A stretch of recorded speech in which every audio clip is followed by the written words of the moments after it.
ஏலியன்கள் வாழும் கிரகம் ரேடியோ சிக்னலை தேடிய விஞ்ஞானிகள் ஷாக் ரிசல்ட். ஏலியன்கள் இருக்கிறதா இல்லையா என்பது பெரிய கேள்வியாக உள்ளது. இப்படி இருக்கையில் பூமியில் இருந்து சுமார் 124 கோடி ஒளி ஆண்டுகள் தொலைவில் உள்ள ஒரு கிரகத்தில் ஏலியன்கள் வாழ்வதற்கான வாய்ப்புகள் இருப்பது கண்டுபிடிக்கப்பட்டிருக்கிறது.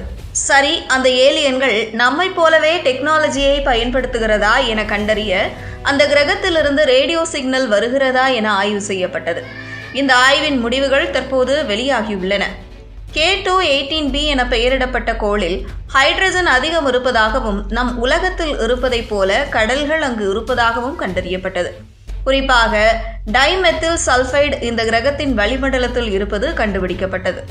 டைமெத்தில் சல்ஃபைடு என்பது உயிர்கள் இருந்தால் மட்டுமே உருவாகும்.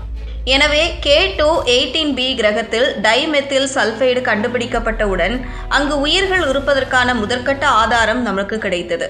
இந்த கோள் பூமியைப் போலவே அதன் சூரியனுக்கு போதுமான தூரத்தில்தான் சுற்றி வருகிறது. எனவே நிச்சயம் அங்கு உயிர்கள் இருக்கும் என்று கணிக்கப்பட்டது. பிரச்சனை என்னவெனில் அங்கு எந்த மாதிரியான உயிர்கள் இருக்கின்றன என்பது நமக்கு தெரியாது. அங்கு வாழும் ஏலியன்கள் டெக்னாலஜியில் மேம்பட்டவையாக இருந்தால் நம்முடைய கதை காலி. எனவே இதை தெரிந்து கொள்ள Karl G Jansky very large array மற்றும் மீர்காட் ஆகிய 2 பெரிய ரேடியோ ஆய்வகங்களை பயன்படுத்தி அந்த கோளிலிருந்து சிக்னல் வருகிறதா என ஆய்வு மேற்கொள்ளப்பட்டது.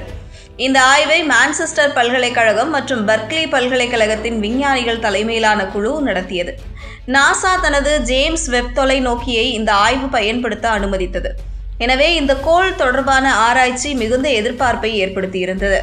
ஆனால் அந்த கோளிலிருந்து எந்த சிக்னலும் வரவில்லை.